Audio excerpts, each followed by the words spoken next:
నమస్తే SGV news కి స్వాగతం. నేను సుధా. బులెటిన్ ముందుగా హెడ్లైన్స్. జీవీఎంసీలో వార్డుల పునర్విభజనపై జోరుగా కసరత్తు. 98 వార్డులను 120 వార్డులుగా చేసేందుకు సరిహద్దులు నిర్ణయిస్తున్న టౌన్ ప్లానింగ్ అధికారులు. నర్సాపురం లక్ష్మణేశ్వరపురంలోని ఓ పాస్టర్ ఇంట్లో 2.27 కోట్ల నగదు స్వాధీనం. కేసు నమోదు చేసి దర్యాప్తు చేస్తున్నామన్న పోలీసులు. గంధం అమావాస్య భక్తులతో కిటకిటలాడిన సింహాచలం వరాహ పుష్కరిణి. పుణ్యస్నానాలు ఆచరించి మొక్కులు చెల్లించుకున్న భక్తులు. ఈ నెల 27న ఏయూ శతాబ్ది ఉత్సవాల ముగింపు వేడుకలు. ఉపరాష్ట్రపతి, సీఎంలు హాజరవుతారన్న collector Abhishek. Greater Visakha municipal కార్పొరేషన్లో వార్డుల విభజన ప్రక్రియ జోరుగా సాగుతుంది. ప్రస్తుతం ఉన్న 98 వార్డులను 120 వార్డులకు పెంచనున్నారు. ఇందుకు సంబంధించి అధికారులు కసరత్తు ప్రారంభించారు. జీవీఎంసీ ప్రధాన కార్యాలయంలో వార్డుల విభజనకు సంబంధించిన కసరత్తు పనుల్లో టౌన్ ప్లానింగ్ విభాగం అధికారులు నిమగ్నమయ్యారు. జీవీఎంసీ పాలక మండలి గడువు మార్చి 17వ తేదీతో ముగిసింది. వచ్చే జీవీఎంసీ ఎన్నికలకు ప్రభుత్వం ఇప్పటి నుండే ఏర్పాట్లు ప్రారంభించింది. 98 వార్డులకు 120 వార్డులుగా పెంచేందుకు చర్యలు చేపట్టింది. ప్రతి వార్డుకు 14,500 నుండి 17,000 వరకు జనాభా ఉండేలా వార్డుల పునర్విభజన జరుగుతోంది. చీఫ్ సిటీ ప్లానర్ ఏ ప్రభాకర్ రావు నేతృత్వంలో జీవీఎంసీ ప్రధాన కార్యాలయంలో టౌన్ ప్లానింగ్ అధికారులు, సిబ్బంది ఈ వార్డుల సరిహద్దులు నిర్ణయించే ప్రక్రియలో నిమగ్నమయ్యారు. పాత సమావేశ మందిరంలో టౌన్ ప్లానింగ్ ఓపెన్ ఫోరం నిర్వహించింది.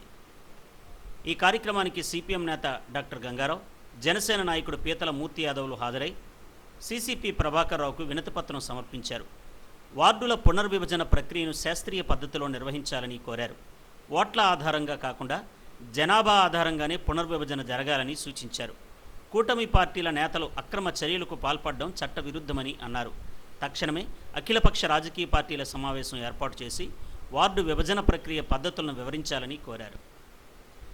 వార్డుల పునర్విభజనకు సంబంధించి టౌన్ ప్లానింగ్ అధికారులు డ్రాఫ్ట్ తయారు చేస్తున్నారు. ఇది పూర్తయిన తరువాత సచివాలయాల వద్ద వార్డుల వారీగా వివరాలను ప్రదర్శిస్తారు. అనంతరం ప్రజల నుండి అభ్యంతరాలను స్వీకరిస్తారు. ఈ అభ్యంతరాల స్వీకరణకు 15 రోజులు గడువు కూడా ఇచ్చారు. గడువు అనంతరం 120 వార్డులకు సంబంధించిన ఫైనల్ డ్రాఫ్ట్ తయారవుతుందని అధికారులు తెలిపారు.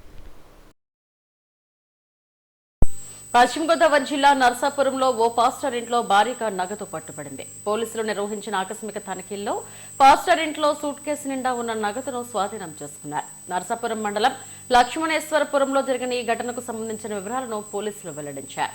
ఈ తనిఖీల్లో 2,27,94,000 నగదును సీజ్ చేశామన్నారు. పాస్టర్ జాన్ అల్లుడు శాంసన్ హైదరాబాద్ నుంచి నర్సాపురానికి అక్రమంగా 50 లక్షలు తరలిస్తున్నారని వచ్చిన సమాచారంతో పోలీసులు రంగప్రవేశం చేశారు.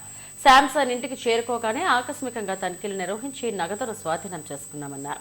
పాస్టర్ జాన్ కుటుంబంపై కేసు నమోదు చేసి దర్యాప్తు చేస్తున్నట్టు చెప్పారు. సీజ్ చేసిన నగదుకు ఆధారాలు చూపకపోవడంతో ఈ నగదు ఎక్కడి నుంచి వచ్చింది, ఎలా వచ్చిందనే కోణంలో దర్యాప్తు చేస్తున్నామని తెలిపారు. నమస్కారం అండి. మాకు ఇవాళ మార్నింగ్ సమ్వేర్ అరౌండ్ 12 o'clock టైంకి ఒక సమాచారం వచ్చింది. దాని నిమిత్తం మేము మా డిఎస్పీ గారు నోటీసులో నెట్టి, సీనియర్ ఆఫీసర్స్ నోటీసులో పెట్టి సర్చ్ ప్రొసీడింగ్స్ తీసుకుని ఇక్కడ పీచ్పాలెంలో ఓఎన్జీసీ ఓల్డ్ సైట్ దగ్గర ఒక హౌస్ అన్నారండి, 3 story బిల్డింగ్. ఆ బిల్డింగ్కి వెళ్ళి వాళ్ళతో అడిగి ఇంట్లో అదే వాళ్ళు హౌస్ సర్చ్ చేసాము. హౌస్ సర్చ్ చేస్తే మాకు 2,27,94,000 క్యాష్ దొరికింది. ఆ క్యాష్ ఎలా వచ్చింది మీకు అంటే, ఇంట్లో వాళ్ళు ఒకళ్ళు కూడా ఏ రకమైన సమాధానం వెళ్ళబోతున్నారు, అసలు ఇంత అమౌంట్ ఉంది మా ఇంట్లో కూడా అని చెప్పలేకపోతున్నారు వాళ్ళు. క్యాష్ యూజ్ చేసామంటే దాని మీద ఒక 102 CRPC కింద ఎఫ్ఐఆర్ తీసుకుంటాం. గంటా జాన్ బాబు అండి, పాస్టర్, ఆయన పాస్టర్గా చేస్తారంట. వాళ్ళ మిస్సెస్ ఏమో గంటా ఝాన్సీ రాణి. వాళ్ళు చెప్పడం ఏంటంటే, వాళ్ళు పూర్తిగా చెప్పట్లేదు కానీ amount is being sent by daughter by Ganta Jyotsna అన్న అమ్మాయి, వాళ్ళ డాటర్ హైదరాబాద్లో ఉంటుంది. అనేది బిజినెస్ చేస్తానంటుంది. వాళ్ళ అల్లుడు పొద్దున్న 50 lakhs క్యాష్ తీసుకొచ్చారు. మాకు అది మెసేజ్ వచ్చింది. ఆ మెసేజ్ వచ్చింది, ఆ ఇన్ఫర్మేషన్ వచ్చింది. దాని నిమిత్తం 50 lakhs క్యాష్ తెచ్చాడు. అట్ ద సేమ్ ఇంట్లో కూడా ఇంకా అమౌంట్ ఉండొచ్చు అని ఒక ఇన్ఫర్మేషన్ వస్తే దాని మీద మేము వెళ్ళాం. ఇంట్లో కూడా ఫర్దర్ క్యాష్ దొరికిందండి. అస్సలు ఏమీ చెప్పట్లేదండి, ఏమీ చెప్పలేకపోతున్నారు. సుమారు ఎగ్జాక్ట్లీ చెప్పాడు 2,27,000 2,27,94,000. గంధం అమావాస్య భక్తులతో సింహాచలం వరాహ పుష్కరిణి కిటకిటలాడింది. చందనోత్సవానికి ముందుగా వచ్చే చైత్ర బహుళ అమావాస్య రోజున తీర ప్రాంతాల భక్తులు సింహాచలం వచ్చి అప్పన్న స్వామికి మొక్కులు చెల్లించుకోవడం ఆనవాయితీగా వస్తుంది. గ్రామీణ జానపదుల కీర్తనలతో సింహాచలం మారుమ్రోగిపోయింది. సింహాచలం వరాహలక్ష్మీ నరసింహస్వామి సన్నిధిలో ప్రతి వేడుక అంగరంగ వైభవమే. చందనోత్సవానికి ముందు వచ్చే చైత్ర బహుళ అమావాస్య రోజున గంధం అమావాస్యగా భక్తులు ఆచరిస్తారు. గ్రామీణ తీర ప్రాంతాల నుండి పెద్ద ఎత్తున భక్తులు తరలివచ్చి మొక్కులు చెల్లించుకుంటారు. సింహాచలం కొండ దిగువన వరాహ పుష్కరిణికి వేలాదిగా తరలివచ్చిన భక్తులతో కోలాహలంగా మారిపోయింది. పుష్కరిణిలో పుణ్యస్నానాలు ఆచరించేందుకు పోటీ పడ్డారు. స్నానం ఆచరిస్తుండగానే కొంతమంది భక్తులు పూనకంతో ఊగిపోయారు. గురువారం రాత్రే కుటుంబాలతో సింహాచలం చేరుకున్న భక్తులు తెల్లవారుజాము నుండే పూజలు మొదలుపెట్టారు. పుష్కరిణిలోని నీటితోనే వంటలు వండారు. కోలలు వెలిగించి వండిన ఆహారాన్ని గంగమ్మ తల్లికి, సింహాద్రి అప్పన్నకు నివేదించారు. ఇలవేల్పు దైవాలను కీర్తిస్తూ పాటలు పాడుకుంటూ భక్తి పారవస్యంలో మునిగి తేలారు. మరోవైపు సింహగిరి చందనోత్సవానికి సర్వాంగ సుందరంగా ముస్తాబయింది.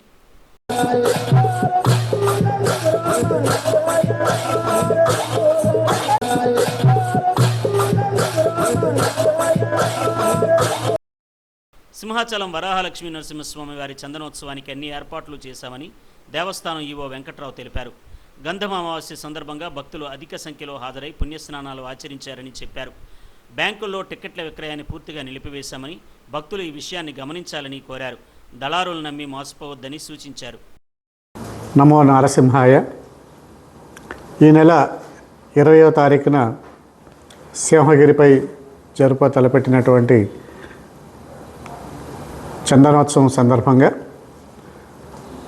భక్తులందరికీ దర్శనార్థం 1000 రూపాయలు మరియు 300 రూపాయల టికెట్లని జారీ చేయడమైంది. అందులో కొన్ని ఆన్లైన్ ద్వారాను, కొన్ని వాట్సాప్ మనమిత్ర ద్వారాను, అదేవిధంగా మరికొన్ని బ్యాంకుల ద్వారా కూడా టికెట్లను జారీ చేశాం. ఈరోజు వరకు బ్యాంకుల ద్వారా కూడా మనం సుమారుగా 12,510 టికెట్లని జారీ చేయడమైంది. అదేవిధంగా ఆన్లైన్ ద్వారా సుమారుగా 10,500 టికెట్లను జారీ చేసాం.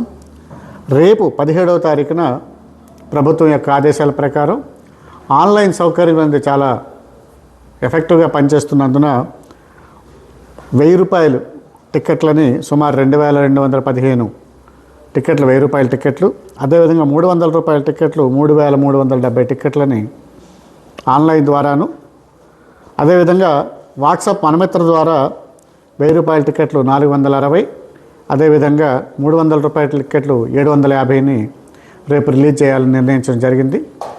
దీని ద్వారా రేపు తలపెట్టినటువంటి బ్యాంకుల ద్వారా జారీ చేసేటటువంటి టికెట్ల ప్రక్రియ రేపు ఉండదు. దయచేసి భక్తులందరూ గమనించాలి. రేపు బ్యాంకుల ద్వారా ఎటువంటి టికెట్లు జారీ ఉండదు కాబట్టి ఎవరు కూడా బ్యాంకులకు వెళ్ళని అవసరం లేదు. అందరూ కూడా వారు ఆన్లైన్ ద్వారానే ప్రయత్నించుకొని అందరికీ టికెట్లు దొరికే అవకాశం ఉన్నందున అందరూ ఆన్లైన్ ద్వారా లేదా వాట్సాప్ మనమిత్ర ద్వారానైనా టికెట్లను పొందవలసిందిగా భక్తులందరికీ సూచించడమైంది. దయచేసి ఎవరు కూడా బ్యాంకుల వద్దకు వెళ్ళి ఇబ్బంది పడొద్దని కూడా ఈ సందర్భంగా అందరు భక్తులకు మనవి చేస్తున్నాం. కొండ దిగువన పుష్కరిణి రహదారి గ్రామీణ తీర ప్రాంత భక్తులతో కిక్కిరిసిపోయింది. స్థానికంగా ఉన్న స్వచ్ఛంద సంస్థలు భక్తులకు అల్పాహారం, అన్నప్రసాదాలను అందజేశాయి. దేవస్థానం ఏర్పాటు చేసిన ఏర్పాట్ల పట్ల భక్తులు సంతృప్తి వ్యక్తం చేశారు. ఏయూ శతాబ్ది ఉత్సవ ముగింపు వేడుకలకు సమగ్ర ఏర్పాట్లు చేయాలని జిల్లా యంత్రాంగం, ఏయూ అధికారులు సమన్వయంతో పనిచేయాలని జిల్లా కలెక్టర్ అభిషిక్త్ కిషోర్ ఆదేశించారు. ఈ నెల 27వ తేదీన ఏయూ శతాబ్ది ఉత్సవాల ముగింపు వేడుకల నిర్వహణపై ఏయూ వీసీ ఆచార్య రాజశేఖర్తో కలిసి ఏయూ సెనెట్ హాల్లో సమీక్షా సమావేశాన్ని నిర్వహించారు. పలు అంశాలపై సుదీర్ఘంగా చర్చించారు. రాష్ట్ర విద్యాశాఖ కార్యదర్శి Kona Sasidhar, college education commissioner Bharat గుప్తాలు వర్చువల్ గా పాల్గొని పలు అంశాలపై అధికారులకు సూచనలు చేశారు. చెక్ లిస్టు ప్రకారం అన్ని ఏర్పాట్లు చేయాలని సూచించారు. ఏయూ ఇంజనీరింగ్ కాలేజ్ మైదానంలో ఈ ముగింపు వేడుకలను నిర్వహించడానికి నిర్ణయించారు. సుమారు 25,000 మంది భాగస్వాములు కానున్నారని తెలిపారు. ముగింపు వేడుకలకు ఉపరాష్ట్రపతి రాధాకృష్ణన్, ప్రముఖ క్రికెటర్ సచిన్ టెండూల్కర్లు ముఖ్య అతిథులుగా హాజరవుతున్నారని చెప్పారు. వేడుకలను విజయవంతం చేయడానికి 2 ప్రత్యేక కమిటీలు ఏర్పాటు చేసినట్టు కలెక్టర్ వెల్లడించారు. సీఎంతో పాటు మంత్రులు హాజరవుతున్నందున పకడ్బందీగా ఏర్పాట్లు చేయాలని సూచించారు. When it is completing its 100th birthday, government wants to celebrate and show its magnanimity to the entire country. This is the moment in which government is thinking that government wants to conduct the 27th program and also the week preceding to 27th. First of all, I would like to request all of you to give your 100% and to extend your complete support to do this and to meet the objective of government. We అందరి wisdom though, we should try and do the best possible function, and we should also put our best foot forward. Any feedback is welcome, and all of us should work together. This is the first point. Any problem anywhere, anyone thinks something is not going right, everyone present here is more than welcome to let us know. Second, మనం చేసే ప్రతి యాక్టివిటీకి assessment reset process and VVIPs are visiting district administration side నుంచి ఆ task ఇంతకుముందు various programmes లో చేసిన వాళ్ళకి కూడా మీకు అటాచ్ చేస్తాం. So university will be doing the whole program. Protocol ఏంటి, ఇంతకుముందు ఎలా చేశారు, what work and what did not work అని గైడ్ చేయడానికి there will be a district officer who will be working. You will be taking lead, they will be supporting. So both of us should work as one single team. ఇలా మనము VC గారితో discussions తో secretary గారితో discussions తో మనం ఇప్పుడు వరకు decide చేసుకోవడం జరిగింది. So now that mix and match is also suppose to happen today. So we have one single sheet, ఇది అందరికీ షేర్ చేస్తాము and this will issue as a proceedings also. I think sir has already issued proceedings, everything responsible from the university side. Today I will issue a proceeding from the collectorate side and both will speak the same language. We will only compare who is responsible for what entails both of them. But today in this meeting at the end, each of you should know who is your counterpart. మన AU మన వైభవం కార్యక్రమాన్ని ఆంధ్ర యూనివర్సిటీలో ఘనంగా నిర్వహించారు. AU శతాబ్ది ఉత్సవాల్లో భాగంగా శుక్రవారం జిమ్నాజియం మైదానంలో ఉమెన్స్ స్పెలౌట్ కార్యక్రమాన్ని నిర్వహించారు. ఏయు ఆచార్యులు, ఉద్యోగులు, విద్యార్థులు ఒక క్రమ పద్ధతిలో నించుని ఏయు ఎట్ ది రేట్ ఆఫ్ 100 రూపాన్ని ఇచ్చారు. శతాబ్ది ఉత్సవాల్లో భాగంగా అందరినీ భాగస్వామ్యం చేస్తూ ఈ కార్యక్రమాన్ని విజయవంతం చేయడం పట్ల వీసీ ఆచార్య రాజశేఖర్ అభినందనలు తెలిపారు. అనంతరం టిఎల్ఎన్ సభా మందిరంలో ఏర్పాటు చేసిన వీక్షా చిత్రకళా ప్రదర్శనను వీసీ ప్రారంభించారు. ఈ సందర్భంగా విద్యార్థులు ప్రదర్శనలో ఉంచిన పలు చారిత్రక ప్రాధాన్యం కలిగిన చిత్రాలను తిలకించి వారి కృషిని అభినందించారు. శతాబ్ది ఉత్సవాలకు మరింత శోభను చేకూర్చే విధంగా ఈ చిత్రకళా ప్రదర్శన నిలిచిందన్నారు. ఈ కార్యక్రమంలో ఆర్ట్స్ కాలేజ్ ప్రిన్సిపల్ ఆచార్య జాలాది రవి, జర్నలిజం విభాగం విఓఎస్ చైర్మన్ ఆచార్య చల్ల రామకృష్ణ, రెక్టర్ ఆచార్య P King, registrar K Rambabu తదితరులు పాల్గొన్నారు.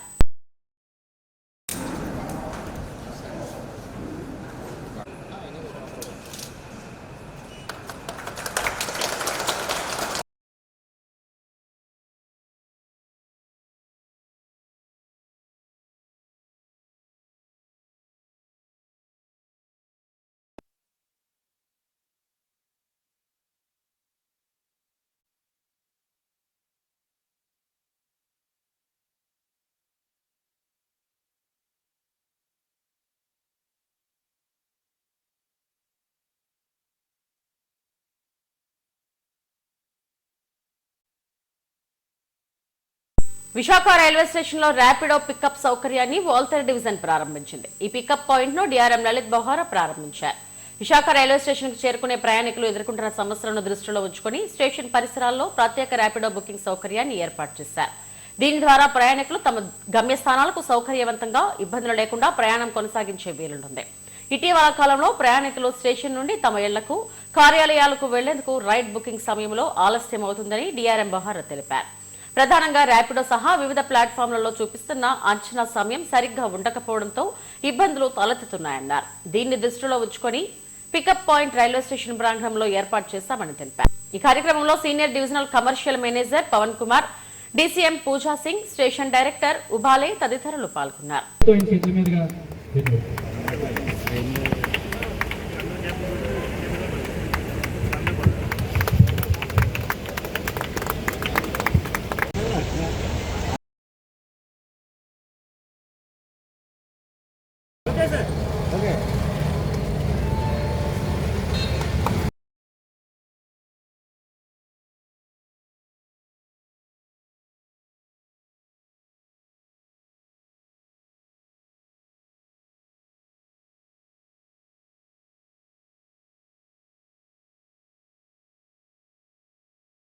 రహదారి భద్రతను మరింతగా మెరుగుపరచడానికి మరిన్ని స్పీడ్ లేజర్ గన్లను ఏర్పాటు చేసి కఠిన చర్యలు తీసుకోవాలని సిపి బాక్షి ఆదేశించారు. ట్రాన్స్జెండర్లు, మాదక ద్రవ్యాల వ్యసనాల నుంచి కోలుకున్న వ్యక్తులకు ఉపాధి అవకాశాలు కల్పించి సమాజంలో గౌరవప్రదంగా జీవించేలా చర్యలు తీసుకోవాలని సిపి కోరారు. పోలీస్ కాన్ఫరెన్స్ హాల్లో విశాఖ సిటీ సెక్యూరిటీ కౌన్సిల్ కార్యవర్గ సమావేశాన్ని నిర్వహించారు. ఈ సమావేశానికి సిపి బాక్షి అధ్యక్షత వహించారు. ఈ కార్యక్రమంలో ఏడీసీపీ డాక్టర్ వివి రాజ్ కమాల్, పీసీఆర్సీఐ భాస్కర్ రావు తదితరులు పాల్గొన్నారు.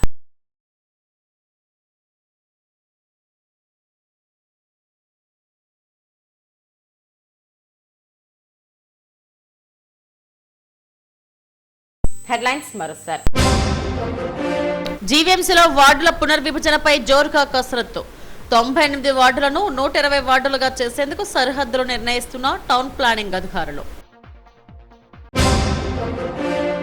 నర్సాపురం లక్ష్మణేశ్వరపురంలోని ఓ పాస్టర్ ఇంట్లో 2.27 కోట్ల నగదు స్వాధీనం. కేసు నమోదు చేసి దర్యాప్తు చేస్తున్నామన్న పోలీసులు. గంధం అమావాస్య భక్తులతో కిటకిటలాడిన సింహాచలం వరాహ పుష్కరిణి. పుణ్యస్నానాలు ఆచరించి మొక్కులు చెల్లించుకున్న భక్తులు. ఈ నెల 27న ఏయూ శతాబ్ది ఉత్సవాల ముగింపు వేడుకలు. ఉపరాష్ట్రపతి, సీఎంలు హాజరవుతారన్న కలెక్టర్ అభిషేక్. ఇవి ఇప్పటివరకున్న బులెటిన్ అప్డేట్స్. నమస్తే.